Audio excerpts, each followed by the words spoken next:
Award-winning futurist researcher and keynote speaker Nikolas Badminton joining us on Canada Now. Nick, what a bizarre week as we look at the stock market. Many have been trying to figure out what's going on and are really puzzled. It's a fantastic week, actually, Jeff. I think that this is when the wisdom and the push from the crowd, the people that live in the underbelly of the internet, the day traders, sort of start to take back control from the big, powerful hedge funds and big banks and trading platforms. I think that watching the turmoil and volatility, the profits for many and the losses for a few. Of what's happening with stock by GameStop, the company that provides retail around video games and electronics, has been absolutely fascinating to me, Jeff. Yeah, GameStop. I mean, they sell physical video games, and its stock rose 160% on Monday. We saw something like that happen with BlackBerry as well at the beginning of the week. AMC Theaters, their shares surged to more than 200%. This is happening because of meme stocks. What exactly are meme stocks? Well, meme stocks is just the coming together of people online to talk about stock and to say, hey, we should push this. Let's push this together. Let's get on platforms like Robinhood and whatever, Simple, to buy this stock and pump it up in the markets. And, oh, hey, by the way, all these hedge fund managers have been shorting this stock and they want it to lose. So you know what? Let's take their shirts off their backs. So it's kind of this interesting situation. I mean, it's much bigger than you just said. I mean, on Tuesday, GameStop was $145 a share. Today alone, it's at a high of $469 and a low of $126. I've got friends that have never really chatted to me about their trading, reaching out and in chat groups that I'm a part of, saying they've made like $20,000, $50,000 in like a single day yesterday, right? It's pretty wild. Didn't we see the same thing last year with Hertz and with Kodak? Yeah, but not to this extent. This really has taken on a new pace. And you know what? The stock market's a casino. You know, you gamble and you invest your money and you see what's going to happen, and there's market conditions and whatever. And sometimes there's hyperbole that pumps up the stock, and sometimes people win and sometimes people lose. I mean, this is the nature of the beast. And do you know what? People are upset. And who's upset? The rich, the people that want to maintain control. But it's really interesting. We've seen platforms like Robinhood and interactive brokers restrict trading in GameStop and a number of other stocks as well. We've got people on like Twitter. So we've got Alexandria Ocasio-Cortez, Ted Cruz, and Donald Trump Jr. all in complete agreement of the ridiculous nature of the hedge fund managers and the big brokerages, you know, crying into their coffees, whereas the young people having this power through these platforms. And suddenly, you know, the world's been flipped on its head and volatility is incredible. I think that this is a defining moment for a new mantra for day traders. And I think that the SEC and other control mechanisms are going to be taking this very seriously. And I do think that places like Reddit and other social media are going to find it very difficult to go forward, allowing this kind of speculation, which is just chatter, to sort of control actions in the market. Well, I read one article that suggests that the current stock market has lost touch with reality. I think it's there's always been a lack of reality. I mean, if you look at the S&P 500, the average age of a company in that is around 13 to 15 years, whereas about 20 years ago it was around about 30 years old as a company. So you know, the younger companies, the sexier technologies like Tesla and whatever are just going to be more attractive, and there's going to be more leeway to interpret what they can deliver to the world. I mean, I'm a futurist. I speculate on the future. These kids online are speculating what they could do through collective action and how they could reshape the power brokers in the world. I find this to be completely fantastic. Okay, so how are meme stocks different from what we saw in like the 1950s with uranium stocks, bowling stocks, RV stocks. How was this? I mean, aside from technology, how was this different? I think it's the speed of communications. A meme. Right. If we think about memes, a meme for us is a small piece of information, typically a GIF or an image with a headline that goes viral. It's like Bernie Sanders wrapped up for the inauguration last week, right, or a couple of weeks ago, and that's it. This is just the equivalent, and it's just traveling far and wide. And lots of people that haven't really dabbled, they're like, you know what, I can make a few bucks. Let's jump in. And when you get like the hundreds of thousands of people jumping into this game, it just manipulates the market, and that's where the SEC is getting really worried. But is it manipulation, or is this just normal behaviors or abnormal behaviors that are gonna normalize over time? So I think that this is a wild ride, and this is really going to shake up the markets quite a bit, and new regulations are going to come. Yeah, one would think. Which is not to suggest that they're doing anything wrong. They're just playing the game. Like we see it happen in sports all the time.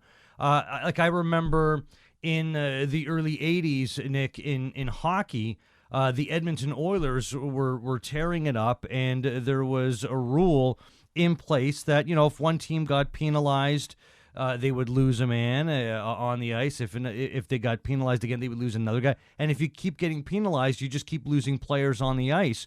Well, the NHL had to step in and say, well, we've got to cap it where you can't lose that many players on the ice, but we can extend the time in which the team is at a penalty, just not the number of men, because the Edmonton Oilers are so good, especially with Paul Coffey on the ice, their fast-skating defenseman, that all that open ice, and they were skating circles around the other club, and they were certainly taking advantage of that. So the league stepped in and said, okay, we've got to manipulate this because of that one team. That example from the early 80s reminds me in the stock market of what's going on today. Yeah, absolutely. And what's happening now is we're looking to new boundaries of normal behaviors. We're looking to new platforms, new methods of fast communications. We're looking at infodemics, the widespread passing along of information that has sort of potentially drastic action in the world. And this is really good. I mean, there's going to be a more resilient stock market off the back of this. You know what? Hedge fund managers need to take a long, hard look at their lives and realize that their behaviors to short stocks, and Tesla had to deal with a lot of short sellers over the years, and it's absolutely kicking ass today. And it's really interesting. You know what? This is what the internet of democracy looks like, and I think we're getting back to the early '90s when it's the Wild West of online activity, and I'm a big fan of it. Well, and I've seen that anyone who publicly predicts that these stocks will fall, or is pointing at this and saying this is wrong, they're being shouted down in silence on social media. Yeah, I mean, this again. It's no one likes a killjoy. Let's be honest, Jeff. I mean, this is just smack. This is just smack talking. You know what? Like, give it a week. GameStop will be back to normal. There'll be a lot of people hurting. There'll be a lot of people with a little bit more money in the bank, and there'll be these groups like Wall Street Bets on Reddit looking for the next target, and that is going to be really interesting to watch. Yeah, and on the flip side, we talk about those that are the Killjoys. There are the Elon Musks of the world, because there are those who have tremendous influence that manipulate the market via social media. Elon Musk has been doing that for some time now, and he fueled the GameStop fire. Yeah, absolutely. And but we got to remember that he also got fined a huge amount of money by the SEC for speculating on some actions he was going to undertake as the CEO and chairman of Tesla. So he's like almost like the spiritual leader of this new mantra of shaking up the world and shaking up these valuations. I mean, you know what? Elon Musk, electric vehicles, landing rockets, moving to Mars. The world's getting more interesting, and now the kids at home, you know what? If there's a few kids that have made $100,000 in the past few days because they've taken a chance and they've ridden this wave, then good for them. These are the people that are going to help shape the new world. So I say more power to the people, Jeff. Meme stock traders, that's become a thing, and is that going to continue being a thing where we're going to see this as a legit career choice moving forward? Day trading has been, since the internet has sort of come in and there have been platforms available for day trading, you know, we're talking for over a couple of decades now. You know, this has been a career, and a lot of people do make their money this way. And I've got friends that at the beginning of the pandemic, they lost their jobs, so they sat down, they took what money they could, and they've been trading. They've been they've been doing pretty good, getting some good returns and making sure that things are good. This is why the stock market's kind of interesting. In difficult times, it's kind of got an almost alternate reality, right? So these meme stocks are just playing on that alternate reality. This is true science fiction and fantasy, Jeff. You know, but it becomes reality over time, and the world gets certainly more bizarre, and I'm kind of here for it, you know. Wasn't this method used in politics? I'm not exactly sure how this kind of method was applied in a political sense. But at the same time, the idea of using memes, when it went back in 1996 and it was like Hillary Clinton versus Donald Trump, the mimetic power of misinformation and memes were spreading around the internet, and it does shift the dial. So these ideas of mimetic pieces of information sort of really shaking up belief systems has been around for quite some time. You know, this used to be the chatter on the street corners in the old bazaars and markets of the ancient world, and now it happens on Twitter. It happens in places like Reddit.